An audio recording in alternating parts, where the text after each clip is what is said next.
You're listening to Cards to the Moon, a podcast about trading cards from both a collector and investor perspective.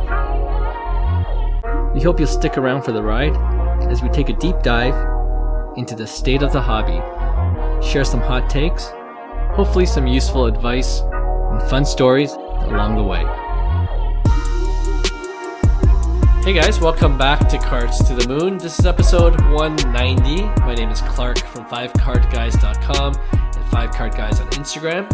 Co-hosting with me as usual is Hyung of Integrity Sports Cards and John, who is Trade You at Recess. Alright, it's a special episode today because we have a special guest interview which we'll play later on in the show. And if you're on IG and you follow Stock and Trade, you're in for a treat because we talked to him about his hobby journey and all the positive hobby content he's been putting out. But before we do, off the top, by the time this episode airs, it'll be about a week left until the release of 2024 Top Series 1 Baseball. We've talked about it a couple of times already on this podcast. And, as we get closer to the release date, there are more details being revealed about what we can find in the 2024 set.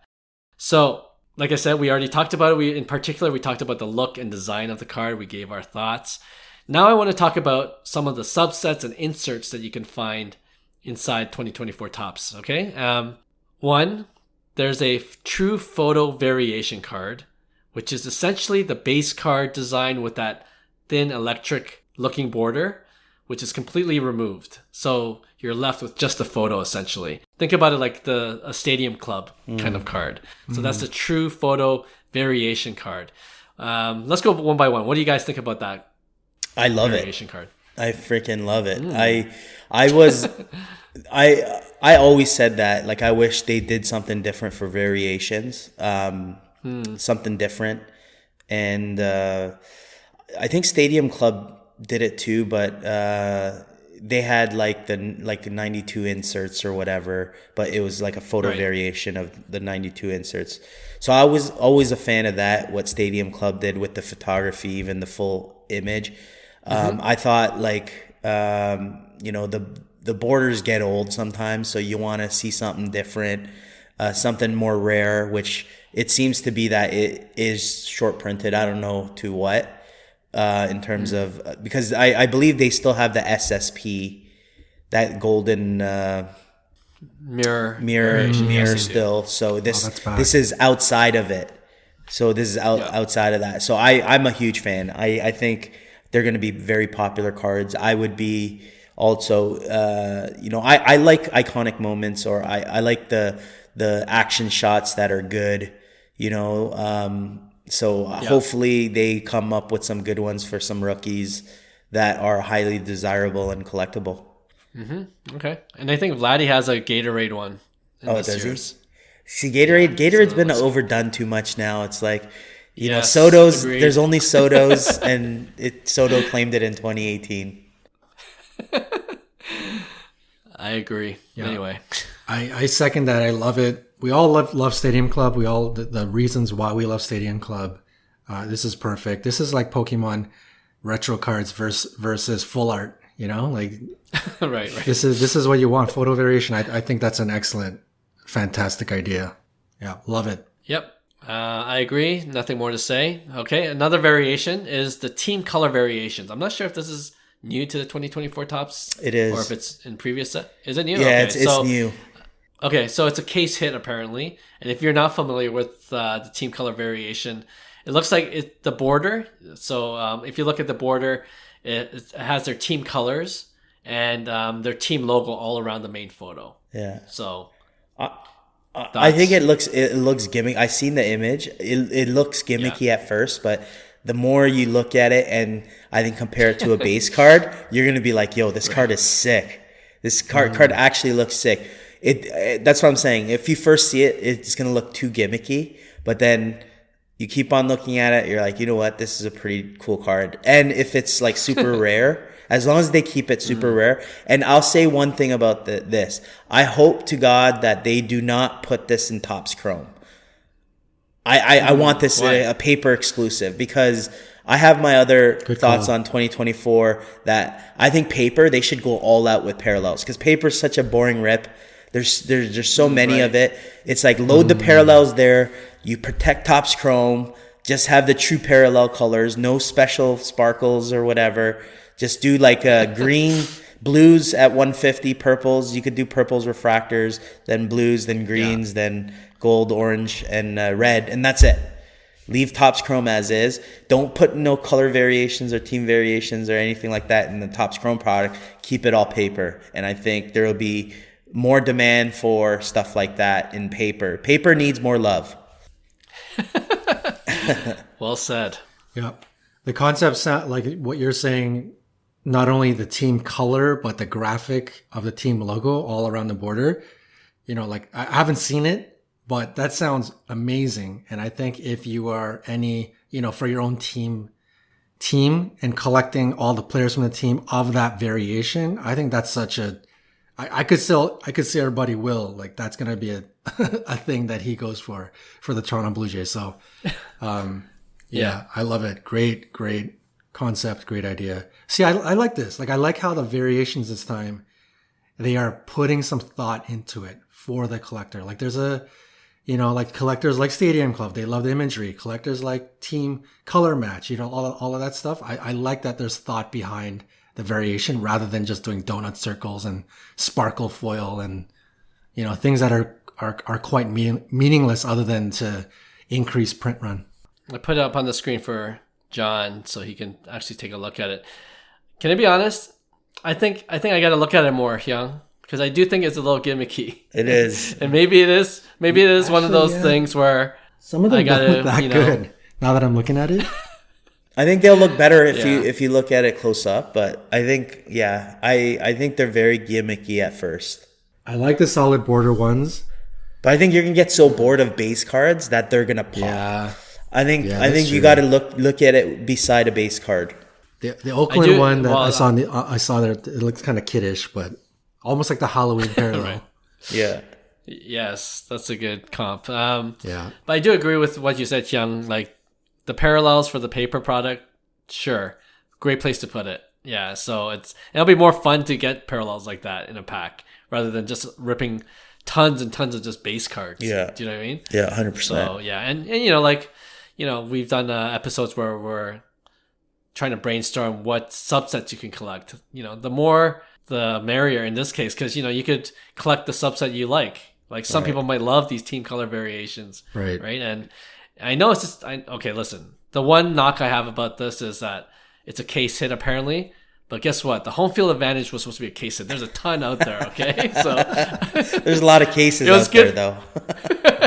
That's true. You realize that's the truth for sure. Not that I'm complaining because I was able to complete the set. If it was that rare, I don't know if I would have. But speaking of home field advantage, that is a subset. Of course, they're continuing. Oh boy, this year. You're gonna have to. No, I'm not gonna go for it. No. You should do the team parallel. I think the team parallel's pretty cool. We'll see. If anything, the true photo variation would be something I would chase for sure. Set. Is it every player or is it select? We don't know. It's a good question. We don't know yet. I don't know. Yeah. I hope it's not every it might player. Be for everyone. I hope not. Oh, yeah, that'd be hard to complete if it was. But I think there's a Ronald Acuna. I think that was a mock-up of his. Yeah, card.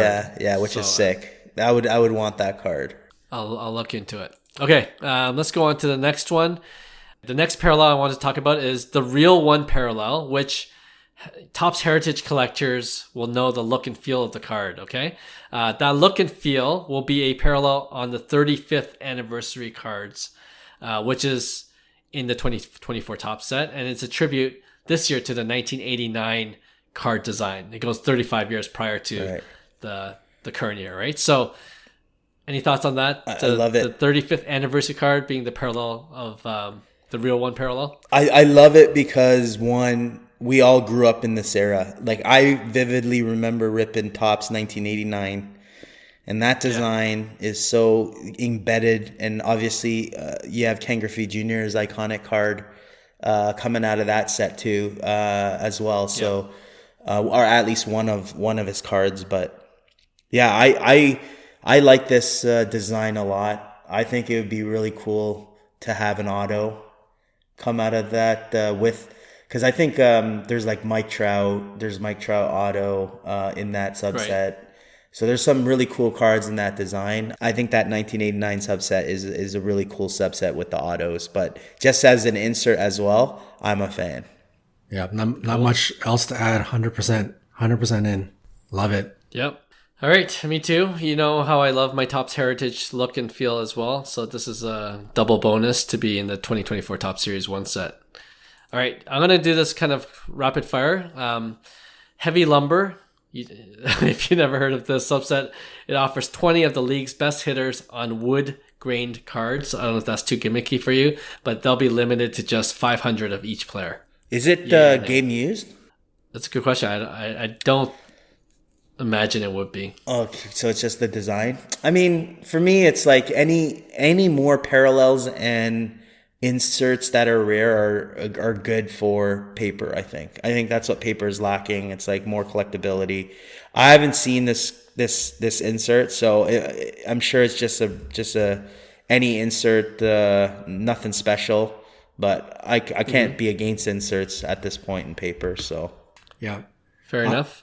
I'm more on board with making different rare inserts. As you know, if there's many case hits, there's like 12 case hits, then that means you're pretty much getting one case hit per box.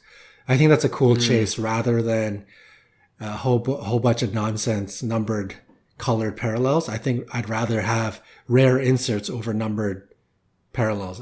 Maybe that's a bit of a hot take, but if they need to add cards for the sake of chase ratio versus print run, I prefer continue adding different inserts that are rare rather than brand new parallel cards. So I am on board with the rare insert idea for sure. Okay. Yeah, I think I'll pass on the Heavy Lumber. Sounds a little bit too gimmicky for me. But this next one, I'm a big fan of. I'm on record saying I'm a big fan of. They're bringing it back. The social media follow back redemption cards. Come on. Are you guys on board now? Like, here's the list this year of who can potentially follow you back. Okay, here we go. Corey Seager, Anthony Volpe, Chris Bryant, Jonathan India, Carlos Correa, Xander Bogaerts, Jordan Walker, Matt Olson, Juan Soto, and Julio Rodriguez. Come on. I mean, no, you guys are still... You know what? Like I said, if I pulled that card, would I be thrilled? Would I be jumping up and down? Probably not. But I mean, it's better than just the cardboard. You know what I mean? Like, there's utility. Yeah, there's some kind of utility. So how can I hate on that? Really, it's you know what I mean. Right. It's as long as there's something. I'm getting something from it. Like it's not that, but it's not like, oh my God, I'm gonna get a follow by Jordan Walker. John, you got to stop what you're doing. I'm gonna get a follow back. It's not even a conversation. A follow back. It could be a start of a great relationship. All right, that's all I'm saying. It's like you add, hey Jordan, what's up, man? Unfollow. I'm like, come on, where's the contractual obligation there? All right, and then last thing, that was only for jokes, but I'm curious about what I should have Will on this show, but the sketch cards are back. One of one hand-drawn sketch cards featuring current stars and former greats. You like that or no? I wish paper had better one of ones, to be honest. Like superfractor platinums are so boring. Like you don't half the time you don't even know that it's a one of one, and it's the platinum, right? And platinum to me is like platinum, like that's the heavy metal, but like it looks like a dark matte gray. You know what I mean? Right. So there's no hype on that. So I would hope that like the one of one sketch card's cool, but I would hope that something is like better. I like the sketch card. Don't get me wrong. Like that. I don't mind it. But my complaint is more of one in paper in general. Like they're boring. Sure. They just need to find a way to make it like, wow, that should be made out of gold. You know what I mean? For the amount of money, right. you know, that it's worth, right? So. Yep, I hear you. I don't mind sketch cards. Were the last year? Did they have sketch cards last year or the year before? One of the years they did, right? I don't mind a sketch card as long as the sketch card is a sketch of the actual card. I don't like it when the artist creates a brand new image, like a portrait of Tatis. Yeah. You know, like his card from the year is him like making this crazy dive, and it looks like a cool card. But then the sketch one is like just some random portrait of Tatis. Like I'm not a big fan of that. No offense to the artist, but I think if an artist attempts to draw the actual card and it looks like a sketch one of the card, like a parallel, I'm on board with that. I think that's pretty cool.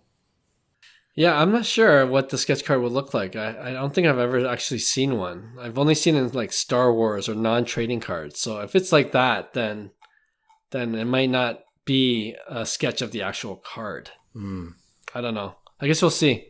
Yeah. I guess we'll see what it looks like. All right. Well, that's some of the things, like all said, I'm really excited about Top Series 1 as I usually am, because that means baseball's just around the corner. But with all these inserts, like you always want to get some kind of quote unquote hit. And this is just a kind of a fun rip. It's usually $80-$90, not going to break the bank either. So yeah, anyway, I'm looking forward to it. One last thing I will say on 2024 Series 1, I thought Fanatics did an amazing job with the box, with the design. Little things like that, I'm seeing the change and difference just coming from a marketing standpoint. To me, the Acuna image they used, the way they designed the box, totally different feel than previous generations.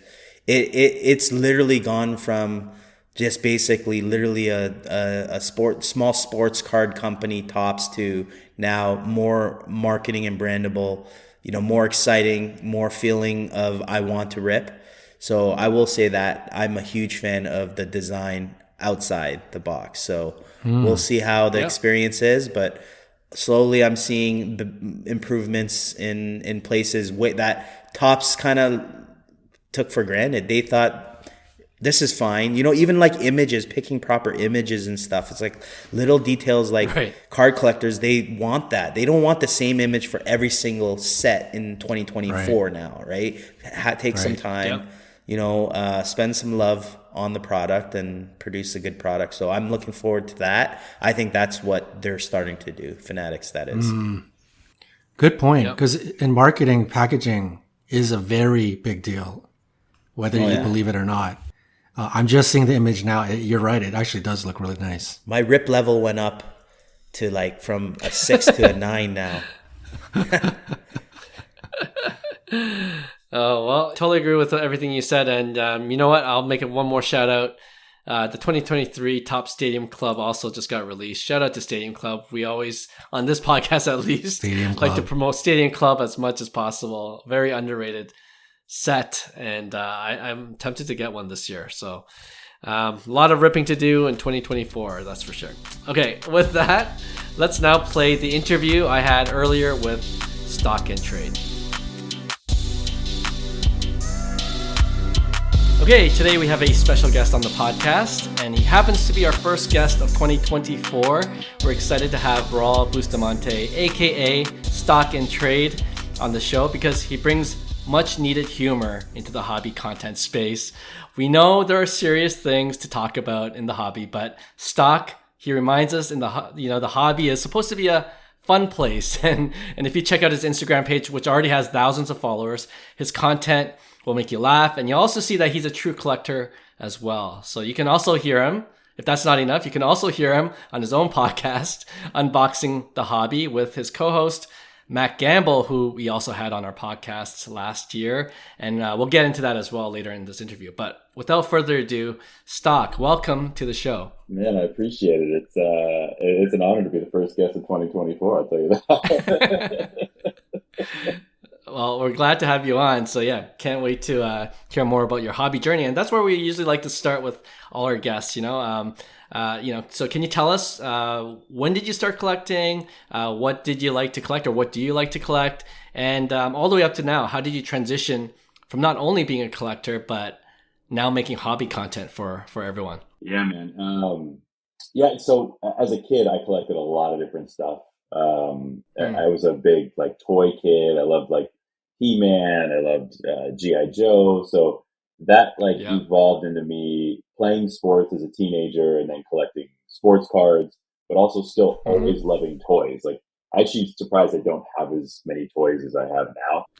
So, Right. um, but and then I took a long break. I thought that I was figuring out how Hmm. to be an adult. So, and then got back into Right. the hobby during COVID, like a lot of other people.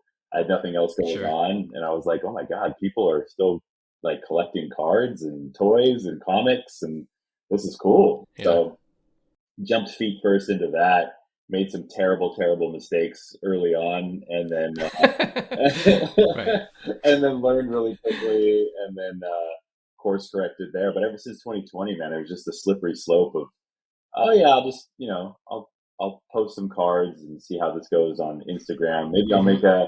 a separate account. Oh, well, maybe I'll put my face out there. Oh, maybe I'll just start making content every day, and it just Right. evolved into this really awesome community of people, like yourselves and everybody else in the hobby for the most part, that really just we're all here doing the same thing, just geeking out over silly cards that Hmm. we really enjoy having in our lives. So that's kind of been the journey, its shortest form possible.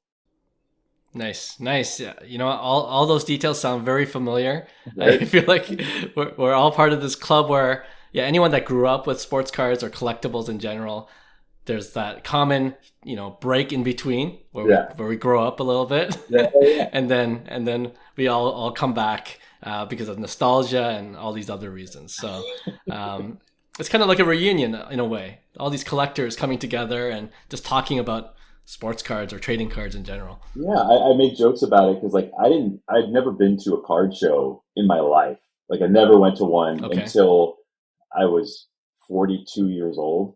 So, Right. and then I went to my first card show and I was like, oh my God, this is what I've been missing. Like, everyone in the same Yeah. room, all basically like enjoying similar things. Like, some people hate some of the things I like, but for the most part, we're all into it for the same reasons. So, it's um, Yeah, that's so it's funny. it's been a cool journey. Yeah, yeah. You know what? Thinking about it, I didn't go to a card show until I was in my 40s as well, because I didn't go to it as a kid. Just Oh, went to your yeah. LCS. That's Yeah. about it, right? Yeah, yeah, yeah. Yeah. And I don't know about you, but my LCS was always like, it was this, there were always these weird, you know, uh, like, like jumbled stores of like, it was comics, Oh, okay. it was Right. TCG, it was cards, it was like, there was a couple video games in the store that your kids wanted to play. So Random. yeah, it was like, Yeah. there was nothing ever very specific about anything. It was just like, all right, we'll go to the corner of the store that you want to go to, and then I'll meet you at Yeah, the yeah, end. yeah. That's oh, that's so funny.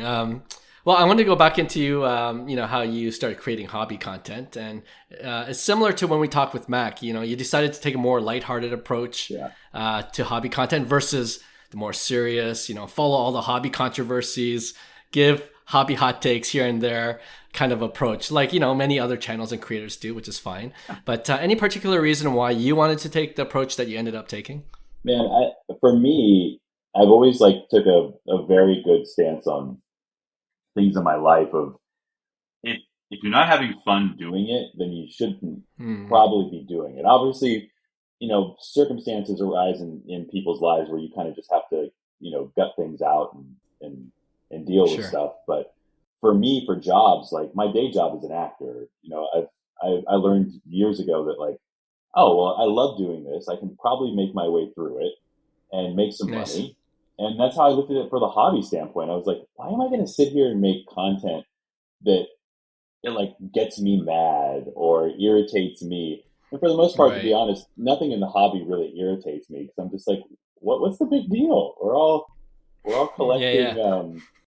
we're all collecting these cards, these rectangular pieces of cardboard with people's faces and bodies on them. So it's like, for me, it was more about just, I want to have fun doing this as my hobby.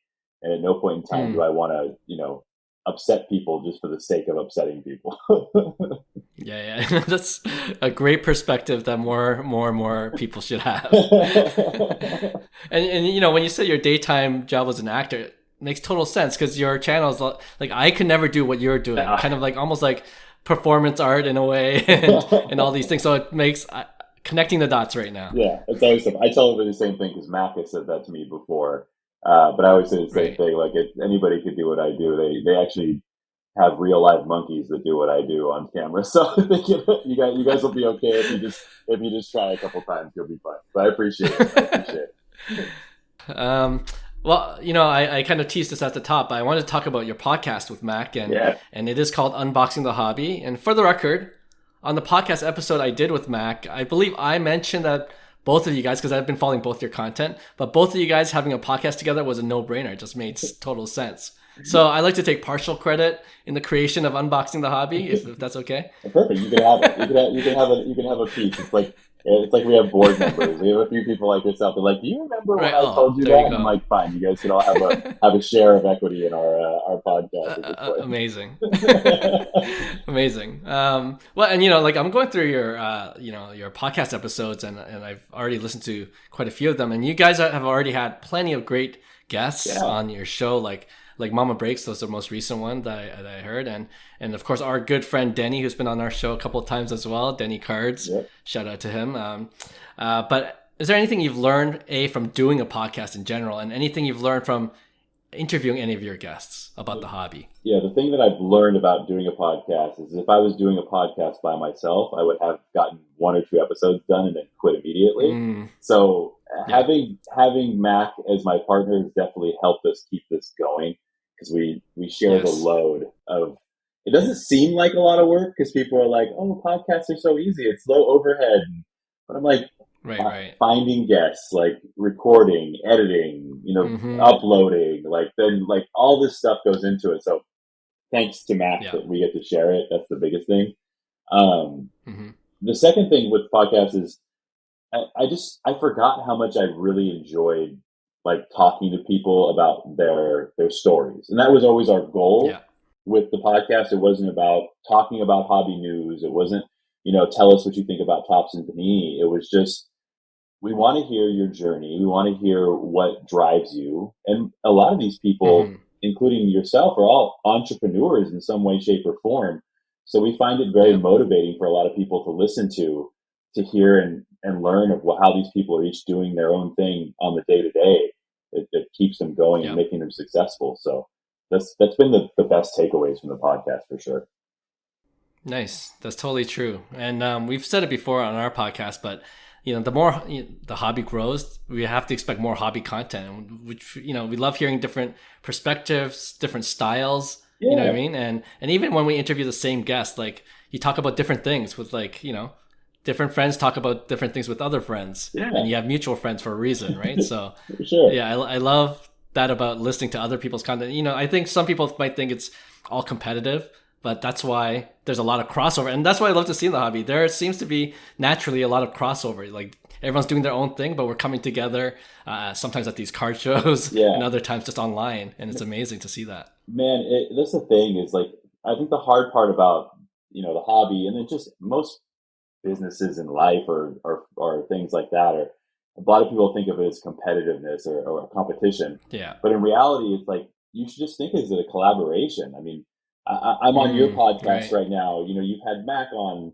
I'd love for you guys to be on ours. None of this is competition. It's just all some sort of collaboration that'll help us each grow. Because as soon as it becomes a competition, that's when I'm going to stay stagnant and be angry about someone succeeding. In doing something. But I agree. 100%.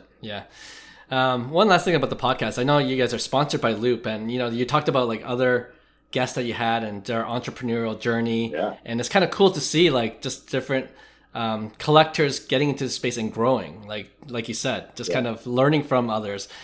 So I'm wondering from that standpoint, like from partnerships in the hobby, obviously makes things easier for creators like us to continue making content, right? And so just for any, I guess, newer content creators, just wondering, how did that particular partnership start? And in general, since making your content, have you seen more companies noticing you guys? And is that how it's been working so far? Yeah, I mean, the partnership with Loop was very much just, dumb luck. I mean, I say that, but obviously we put effort and energy into our content. But Yeah. the CEO of Loop reached out to me randomly on Instagram, was like, "Hey, I like your content. We'd love to have a chat about, partnerships or just doing content Nice. for Loop." And I was already on Loop buying cards, so I knew exactly who they Yeah. were. And I was like, "Yeah, sure, it's great." And I talked to Mac about it, and we pitched the idea of the sponsorship and, making a little bit of money to, like you said, help us, continue this journey. And that was the Yeah. biggest thing, is like, all I can say to people, trying to do it, is I know there's people out there that, some people don't love the idea of partnerships because they think it's some sort of like selling Sure. out or taking away from the hobby. For me, it's all about knowing your worth. And look, if a company's going to come to you and ask you to do something, and you like the company and you feel like it's worth it, you should be able to make some sort of money from that, Yeah, because totally. Yeah. it's like a commercial. It's like anything. So for me, I'm all about partnerships. I think it's a great way to help grow the hobby. I think it's a great way for help people to make some money, to help them grow their collections or continue their content creation. So, but yeah, all I Yep. can say is do Yep. that. And yeah, your third question was, we've seen more and more people reach out to us in Okay. regards to doing things. But for me, I'm a little more selective about what I will and won't do. Right. I just and it's not a knock on anybody's business. Just some businesses just don't. I just don't use one, or Yes. it Right. doesn't work. So if I'm not using your product or something similar, there's no reason why I should be telling people on my channel to be Right. like, "Oh yeah, you should use this. It's great." And it's like, no amount of money they're going to send me is going to be worth me going down the rabbit hole of that whole fight with people. So, Right. Sure. but yeah, Yeah. but to each their own is also a thing. So that's not my style. But if that's something that somebody wants to do and they want to just get as many partnerships as possible, no matter what, go for it. Make some money. Have some Yeah. fun. Yeah. Yeah. There you go. I think we're more aligned with how your approach is, because it's for me, it's like we've done partnerships with Candy Digital Yeah. and StockX, and then it's more like you said, like we're already using it, so it seems less work just to talk about it anyways. Yeah. Like, you're just telling a friend, I'm on this platform, I buy a few things here and there from it, and this is my experience. Whereas if I didn't use the product, it's would be like work for me. Like we have to research it. Do I actually like it, and all that stuff. So that, that's what it comes down to us. But yeah, I agree with your points in terms of which partnerships to go for, and again, to each their own. But I love hearing your perspective on that. Yeah. I appreciate that. Yeah. Okay, you've got your IG page and your podcast, right? Yeah. And one reason why we love having fellow hobby content creators on the show is to see how you guys stay on top of creating consistent content. And we were just talking about partnerships, right? Like a lot of it's just creating consistent content to get noticed, and you never know who's going to reach out at any point in time. So, but having said that, that's probably the most difficult thing to do. How to be consistent with your content, like, sometimes sometimes there are days you just don't want to put anything out, but you feel like, I should put something out just to be consistent. So I was wondering if you had any tips on for new content creators on how to do that. Yeah, man. The biggest tip that I have is out of anything, because obviously creativity and everything is just going to come with it, but is bulking Mm-hmm. your content out, like, for the most part. So Mm, I spend yeah. I'll pick a couple days out of the week and I'll try and shoot 5 to 8, just at least start. I call them starter videos. Okay. You don't need to, Yeah. at least in my eyes, you don't need to complete the reel or complete whatever Mm. video you're doing. Oh, interesting. Yeah, so Right. for me, I bulk stuff out that I think is going to be funny or interesting, or that I think can match with something that's going to pop out in the hobby in some way, shape, or form. And then I have, Mm-hmm. like, you know 10-ish of those set up for however long, and then I can obviously interject any videos that I can do in real time. But I find that Yeah. is super helpful with not making it feel like you're so inundated every single day with having to do something relevant, and that's what's very helpful and why I like the comedy stuff is sometimes it's relevant, sometimes it's just not. And it's okay because I just want to make people laugh anyway. But that is the biggest thing. And second was for me is just put it out. Like it doesn't need to be perfect. If you see it, you spelled something wrong or you think that you messed up, just put it out. No one cares. Everyone is just kind of scrolling and they just want to be entertained or informed in some way, shape, or form. So those are the two biggest tips that I try and give to everybody is just for time management and then just for just doing it. Otherwise you just get stuck in a rut. Amazing advice. Yeah. I haven't done the bulk approach yet, but something I definitely consider doing. Yeah. But the second one is go ahead. No, I was going to say, and I wanted to ask you, like, back to you, because I always love learning from people, especially being on your podcast. Like, for your guys' content, like, what are you doing? Like, are you just doing it daily? Are you seeing, like, a specific card that comes up, that you're like, oh, wait, I want to find out where this came from or how it's selling or things like that. How does that work for you guys? Yeah. So, it's kind of in different silos. So you got your daily content, which is, amazing cards that you see every day. And that's kind of like low hanging fruit for me. I just post them up, give people a heads up that this is on auction. And that's simple. That doesn't take a lot of time. And it's like, it's more for me, it's like dedicating a specific time each day to do that. Usually it's after my kids go to sleep, when it's quiet and I could just like take a half an hour to just, schedule my posts. So in a way, I guess I bulk up, like you schedule the posts that go up on throughout the day. So I use a program called Later for that. And then, the IG reels are, you see like these sales and then you're like, wow, I wonder, how much people bought it for in 2021. and then you see like, oh, wow, that's amazing how much it's dropped. Maybe it's a good buying opportunity for some people. So I'll do those IG reels once every 2 or 3 days, and so it's kind of a rhythm there. And then with the podcast, it's usually once a week, every other Friday and every Tuesday. And I do that with, like you said, it helps with having co-hosts for my podcast. And that keeps, us each other accountable in a way as well. So it's amazing. We've been doing it for almost 3 years straight and haven't missed a week. And it's one of those things where if I did it myself, I wouldn't have even lasted a month, maybe a month and a half, So yeah, just kind of, and it's also like knowing yourself as well. Like the podcast is a little more labor intensive, like you said, the editing, the shooting, booking the guests. So, you start off with like what you feel you can do. Like once a week seems to be good. You don't want to do, okay, I'm going to do a daily podcast. And then you're like, oh, that's impossible. And it's yeah. So at the end of the day, for me, all things is about finding that rhythm that works for you. And then that's how you stay consistent. Nice. And then, we added the every other Friday episode because we felt like we could handle like a shorter second episode every other week, not every week, but even that, that's kind of seeing what we can handle at the time. And that's we've been able to maintain that so far. That's awesome. Yeah, it's good to hear. Like it's always good to hear people's, how they handle stuff and get ideas from it because it's especially with kids. Like I have 2 kids myself and wife, kids, like my wife will kill me if I'm just like, oh, sorry, I need to go make some content. Like, what? Right. Get up here, we're making dinner. I'm like, okay, cool, I'll be right back. But it's all a juggling act. Yes. Oh man. Yeah, for sure. Even today, like even when I threw out the times for when I can meet, it's like working on my kids' schedule. Like I got to pick up my kids at this time. Yeah, for and things like that. So appreciate the.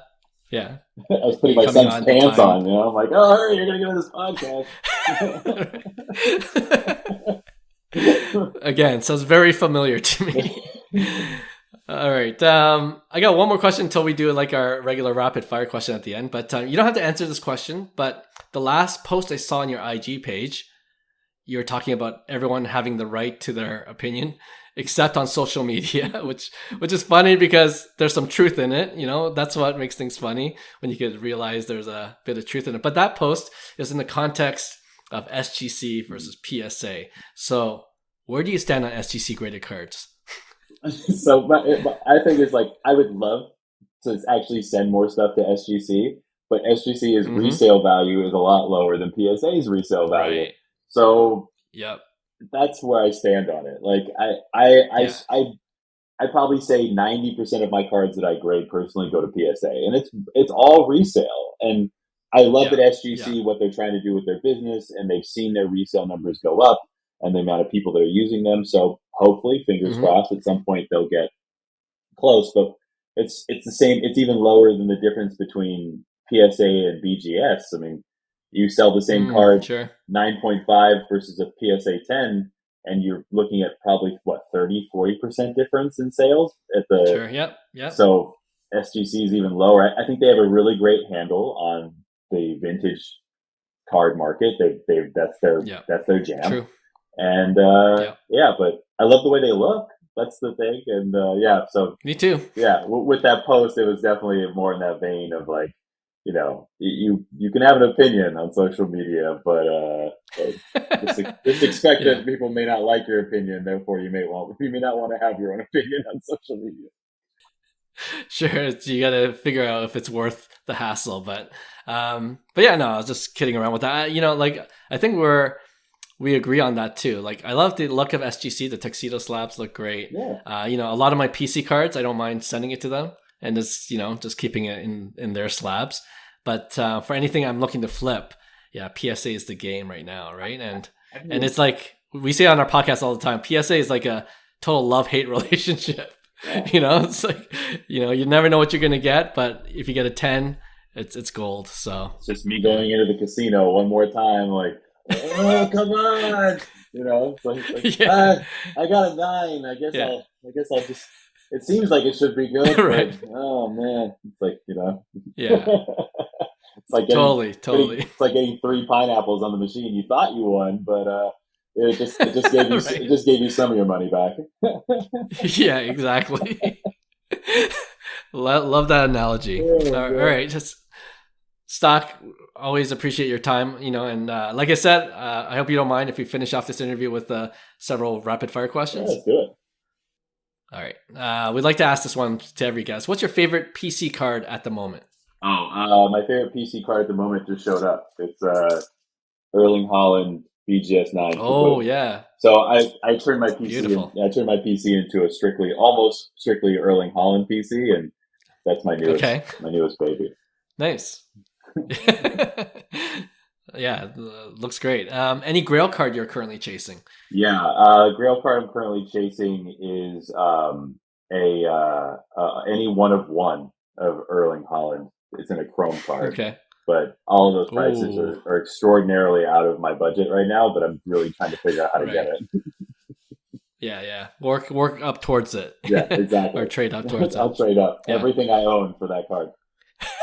Yeah, all good. All right. As content creators, there's some unique experiences we get to, experience, right? And I'm wondering, what's the coolest thing you've experienced in the hobby ever since making content? Honestly, like what I said earlier, the coolest thing is this community. It's this crazy. Listen, I say it to everybody. I usually hate people. Like I just don't like new people. It's not my jam. Right. I have a very small circle of people, but almost everybody I meet in the hobby, I'm like, oh, no, I like this person. You're great. I like you. And it's probably because we're all, like I said, have a similar interest, but it's the community, man. Yeah. It's mind blowing how many DMs I'll get of just people just being so nice and like, hey, great. Amazing. I love the content. I love what you're doing. I appreciate you. And it's just like, it's cool, man. It's very uplifting on a daily basis. Yeah. That's awesome. Awesome to hear. All right. After seeing your video on how hard it is to time the market, right? What would you say is your best flip that you actually got? Yeah, the timing perfectly right. Or do you have any? Yeah, I do. I'm just trying to think of which one was the better of the two. Wemby was a okay. The NBA Draft Prism was definitely just a hack.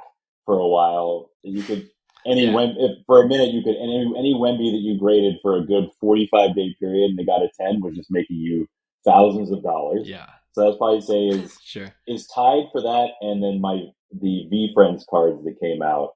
I made the gamble of buying a few of those boxes when they dropped, hoping that Gary would come through, and Gary came through. So love it. Yes, love it. Those are the two. Those are the two. Nice. I think I made a similar flip with my V Friends cards as well. So worked out for both of us there. Yeah, I was like, I'll just sell these boxes to everybody and then I'll worry about it on the back end. So it worked out. Yeah. Nice. On the flip side, I know, like me, you have many more examples of this, but what's a card you sold at the wrong time or a little bit too early, you think? God. 75% of them? I'm trying to think. I just feel like I just thought about something recently. Who was it? Darn it. There was a couple Brock Purdy cards that I sold way too early because I'm a Niners fan. I don't blame you. I'm a Niners fan, and I was like, okay. well, what are the chances that this last pick in the draft is actually going to do this? So I was like, I'll probably just sell now. And then it won't be a big deal. And then that same card that I sold for $300 or $400 is now going for like $2,500 or something. So it's like, but that happens, more times than not. So I try not to think about it. Thanks, Clark. Gotta move on. Sorry to remind you of that. If it makes you feel any better, my worst flip is selling Shohei Ohtani. I didn't think he would do what he did the last year. So that was, I think I bought it for $400 or $500 thinking that was a good deal. And I think it's going for 5,000 right now at this point. So that's crazy. I don't know I know this is supposed to be rapid fire, but I don't know so we had, Army ATC on our podcast. He's been around for a long time, Alex. Yep. And I don't know if you guys saw like one of the first things. So he was selling his rookie, like out of 25 autoed, Bowman Mike Trout. When the capers came out for like $700 a piece.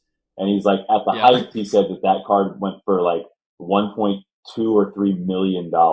No way. Yeah. So anytime I think about how bad I did on something, I just think back to his story and I'm like, oh yeah, I'm fine. I won't think I'm okay. Thank you for that. Yeah. Thank you for that. I'm gonna keep that in the back of my mind as well. Just think about him selling multiple Mike Trout Bowman first autos at $300 to $700. That's crazy. Yeah. Wow. Okay. I'm glad you told me that.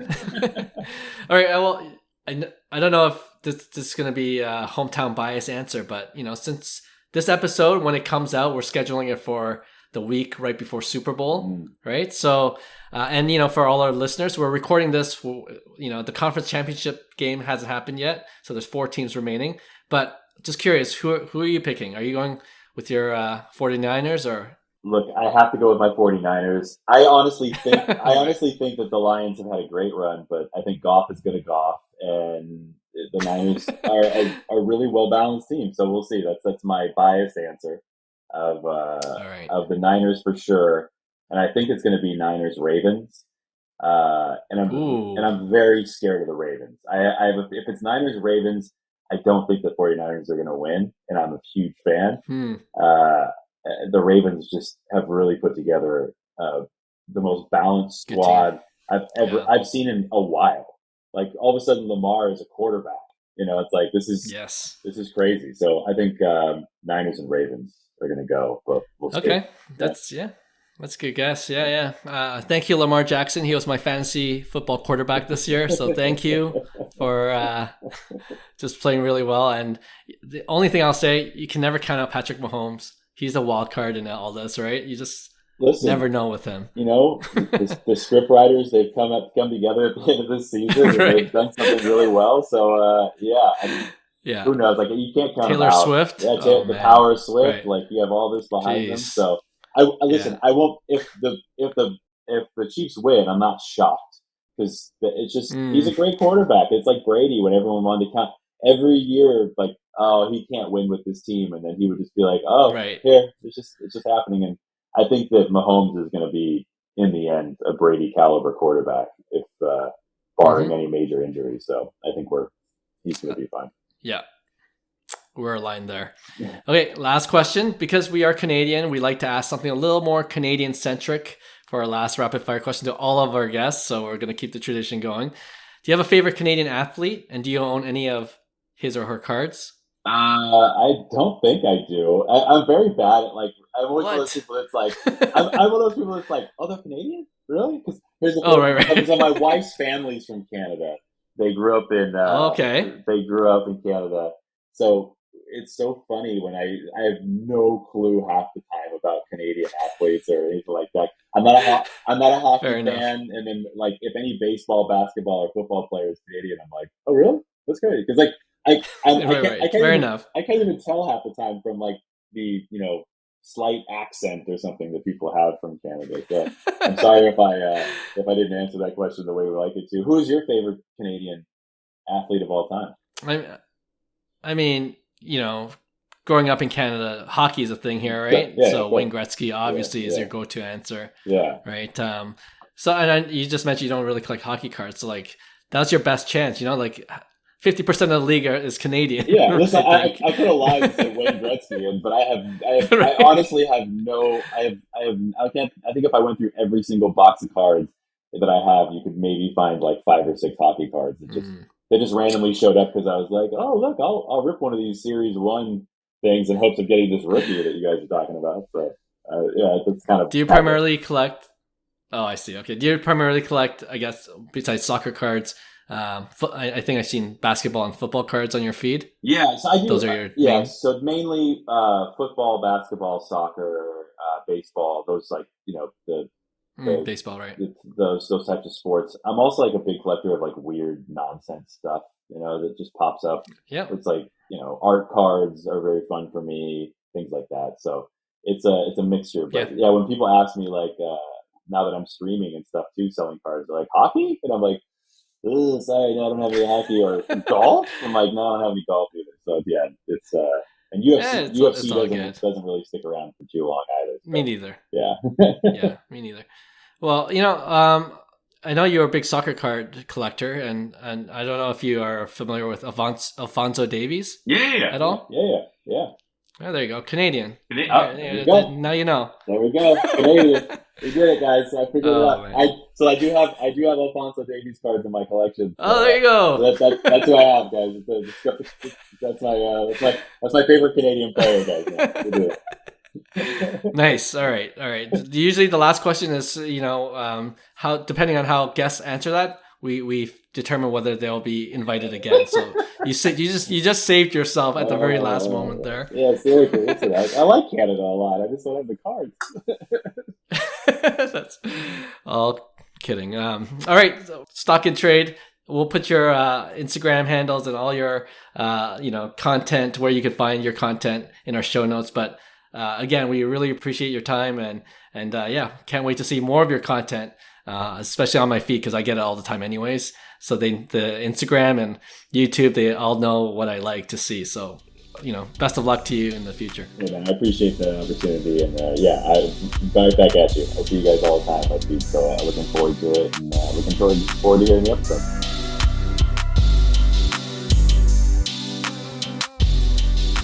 Okay, another great interview, and thanks again, Stock, for dropping by. We appreciate your time as always.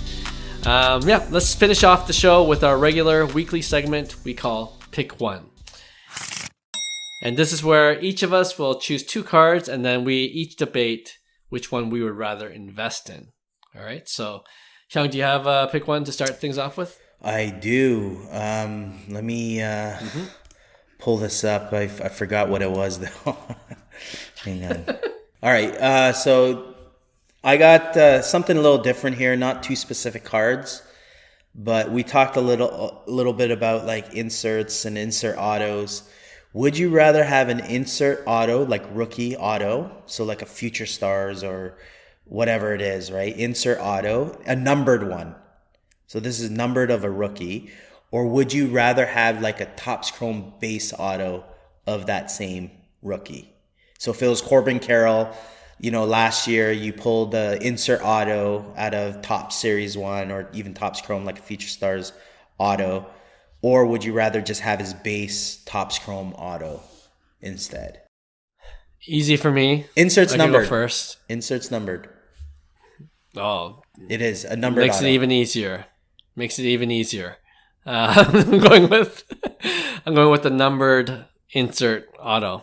Yeah, I think I'm just, I don't know if it's just the state of the hobby right now or the state of the market in general, but I'm going for the rarity. I put more value on that, even if it's an insert card, right? And they're both autographed, so that's even. And like I honestly did the same, or I honestly did this in real life. Like I had a Vladdy Guerrero First Bowman base autograph card, which I love, and I sold that recently, and I just lost out on a Blue Refractor 150 auction of the same card. I'm just like trying to upgrade everything to numbered as much as possible while the market's down and more affordable, right? Because I think when everything goes back up, it's going to be the numbered cards in general, right? So yeah, just kind of as a principle, I'll take the numbered auto card over even if it's just like your flagship or base, regular base auto card. Right. I'm going to agree. I'm also picking the insert for all the reasons that Clark mentioned. I think it's I feel like it's an easy one, but I will say 2023 Topps last year, the Chrome base auto, I loved how they made it the white border.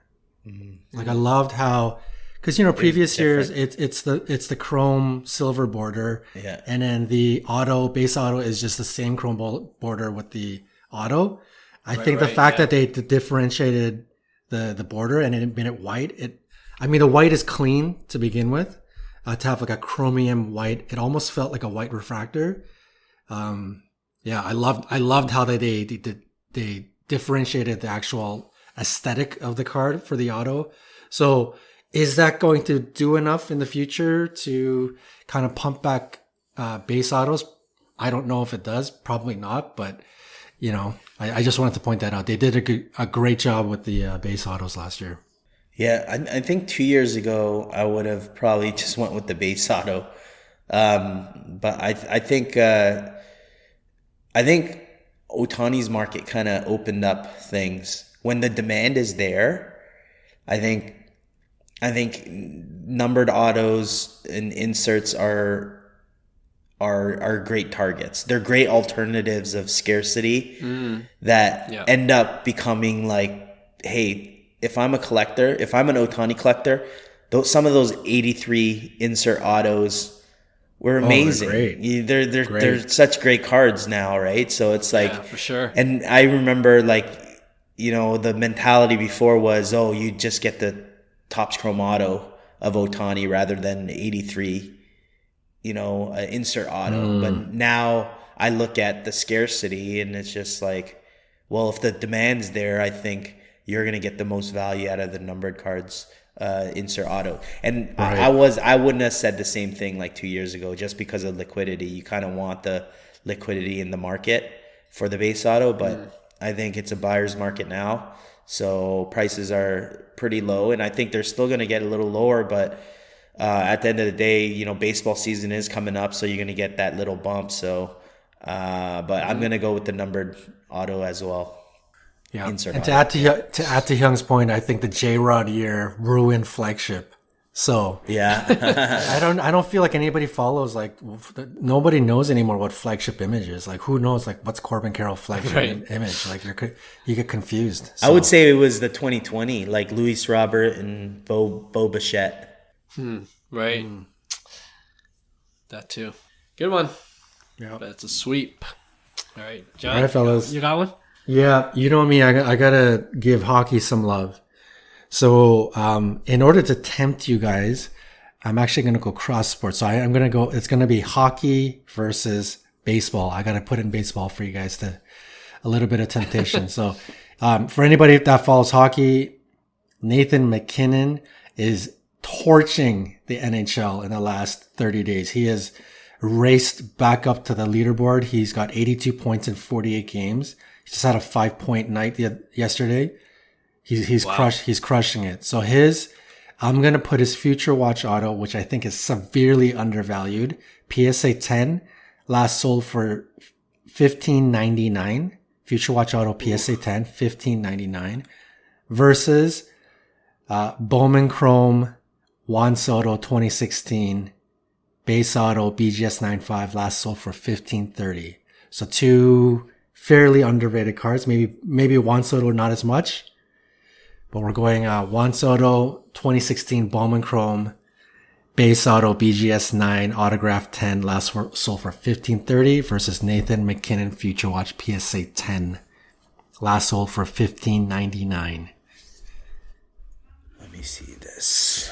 That's 2013. I could go first while Hyung looks up the card, but the same principle applies here for me because the Future Watch is numbered to $9.99, right? And then we just talked about like the base auto, even if it's a first Bowman Chrome, you know, like I have a Mike Trout first Bowman Chrome auto BGS 9, right? And I love it, but I'm like, damn, I wish I spent another $1,000 or $2 to get like a refractor, you know, or I don't know how much it costs, but like I would even go down a grade to get a refractor. You know, that's what I mean, right? So it's interesting. It makes it more interesting that it's cross sports, right? But I did try to, when I had that Topps Chrome Shohei base auto, I almost traded it for that Nathan McKinnon Future Watch. Right. And at that time, it was valued at $4K. Yeah. Right. And then I couldn't make the trade happen, but I was surprised when you said, what, 1,600 for it to come down that far. I think there's opportunity there as well. So for all those reasons, numbered, it looks like you're buying the dip, and McKinnon's bona fide superstar. I'd love to see it. So I'm going to go with Nathan McKinnon, actually, although I'm obviously a huge Juan Soto fan. Oh, What does like someone like a Sidney Crosby's like PSA 10 go for? Just out of curiosity. I think Sidney Crosby and Ovi PSA 10s are like in the $8,000 to $12,000 range. Right. Austin Matthews is at like over 4,000. PSA 10 for Sidney Crosby, it's last sold December for $11,590. This is interesting. And the Soto, I'd say at peak, probably that Soto card's probably $3,000 at peak, maybe $4,000, maybe. BGS 9.5, I'd say, because PSA Sounds 10 would have right, been like 10, almost 10K, right? Yeah, I think although I would normally pick obviously Soto, just because just my trading preference, but in this case, in terms of upside, I think your upside is in potentially the Nathan McKinnon PSA 10 Future Watch Auto. I think there's more room to grow. I personally would pick Soto, but I think in this specific case, because I'm base card Soto, I'm not going to probably keep in my PC. But something like Nathan McKinnon with a lower pop count probably won't stay in my PC, but it would be easier to flip at that point when the time was ready. So as crazy as this sounds, I'm going hockey. I'm going with the Nathan McKinnon. Yeah. Damn, I should have made it a little harder. I shouldn't have picked up base auto. I was just trying to look for like same money value. That's a good money value though. Yeah, for sure. Yeah, you guys, I think you guys kind of feel what I'm going to pick. It's going to be the Nathan McKinnon. Last sold date. It actually just sold January 20, like yesterday for 50. Wow, that's a great price. I don't know what it sold for before, but I think it's severely, like he's corrected quite a bit. He had a bit of, I don't know if you want to call it an off year, but a bit of an off year for his standards. He had a bit of a slow start again this year, which I think really suppressed his cards. You're probably missing the window right now to get in on it, because I'd imagine from 1,600 it's going to start going up. But yeah, Nathan McKinnon, superstar.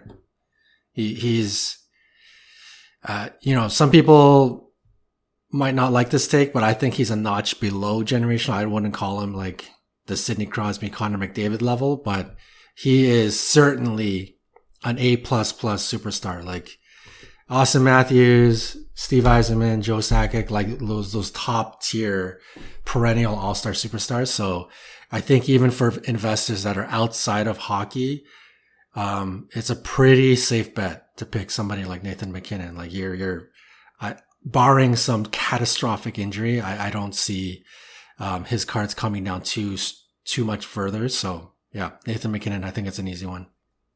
Nice. I was just looking at his prices. You could have bought a Nathan McKinnon PSA 10 Future Watch Auto for just over $1,100 back in November. Oh, yeah, that was when to get it. That was the time. But with Willie Nylander, right? Good one. Okay, I'll wrap up this episode with my pick one. Okay, on one side, you got your Luka Doncic Silver Prism PSA 10, right? The iconic one. I used to own one. I sold it at a loss, but it recently sold for just over $1,000. It's down to $1,000 now. Okay, versus the 2023-24 Panini Prism Victor Wembanyama Ice Prism rookie card. Yes, it's the curtain card I'm talking about, but it's Ice Prism. And that also sold, the PSA 10 version of it sold for just over $1,000 as well. So $1,000, you got your Victor Wemby curtain card, but it's Ice Prism. Looks like the atomic refractor, right, if you're familiar with that. Versus the more iconic, I feel, in the basketball card world, Luka Doncic Silver Prism for $1,000. What's you know the pop count on that Wemby? It doesn't show on Card Ladder. It says 2. Not yet. I think 2. I think Ice Prism is pretty common, but I could be wrong. It's It is. It is pretty common. Right? Yeah, it's not numbered. Yeah, it's not numbered. It's But the total population is 6, so it's very early, right? You can expect that number to grow. It's still early. Let me see how many there are for sale, just so that I know. It's like to me, it's like getting kind of like a green prism or something like that. Yeah, that's where I see it. I'm gonna go Luka Silver. Ooh. For me, it's like there's still a lot of, I think, for me, if a play isn't bad to have many Luka Silvers, I don't think that's a bad play. Huh. Okay. You treat it like the new base, right? Where you get 10 at the right price, and then you just kind of sit on that and then cash out again. Because it's 1,100, you said? Yes, just over 1,000 actually, 1,000. Yeah, so we said 1,000 was like, if it ever hit that's the buying spot, right? So I think you're pretty low, and it has a high pop count still, but it's still relatively low. Pop count's 2,200. Yeah, it's pretty high still, but I think it still has room to come down, to be honest, at that pop. So I think 800, 900 would be the ideal price, but I think that Wemby's way overpriced. Okay. Yeah, similar to Clark's personal rule book of collecting by default numbered cards, I'm going to go with my personal rule book of not collecting hyped cards in years 1 and 2. So it becomes very easy. Like I get it, the Wemby. Like this guy, I don't know about generational, but he looks good, man. Like I think he's going to be a really amazing player. Fantasy wise, I think he's already like in the top 10, sometime very soon, he's probably going to be the number 1 pick in fantasy. So the potential is there. It is Ice Prism. It's kind of a not so special parallel. Neither is a silver on the Luka's end, but I think kind of like what Hyung is saying, trading in like the new base, like the Luka Prism Silver is like, that's a well established price, right? Like like in terms of price movement, is it going to dip lower? It can, yes, but it's a very established price in the marketplace. Whereas the Victor Wembanyama, like the hype is still there, and maybe the hype's going to get crazier, but I'm betting that those cards are going to come down by quite a bit. So yeah, give me Luka Silver. Man, this is a boring pick one segment because all 3 of our cards are going to be a straight sweep. Yeah. Sweep? Luka Doncic, the Silver Prism. Easy one for me as well for all the reasons you guys already mentioned. And, honestly, I wouldn't be surprised if I saw the Ice Prism go down to half of what it is now, $500, right? Because there's going to be so many Victor Wembanyama cards out there in the market. And it's even more being graded as we speak, right? So yeah. And then, we last episode, we talked about the Hall of Fame, and, it's the COVID era card is probably the Luka Doncic Prism card. That image is pretty up there and recognizable for those who came back to the hobby during the COVID era. So yeah, Luka Doncic Silver Prism for me as well. All right, that wraps up another episode of Cards to the Moon. We appreciate you guys. Again, one more time, we'd like to thank Stock and Trade for coming on and doing the interview. And we expect to have many more interviews throughout the year. So stay tuned for future episodes. We'll see you guys shortly. Talk soon. Bye. Hey, thanks for listening to Cards to the Moon. We'd really appreciate you subscribing to our podcast wherever you listen to your podcasts. And you can also connect with each of us on Instagram at 5 Card Guys, or you can follow Hyung at Integrity Sports Cards, or John at Trade You at Recess. You can also check us out at 5cardguys.com. Thanks again, and hope to connect soon.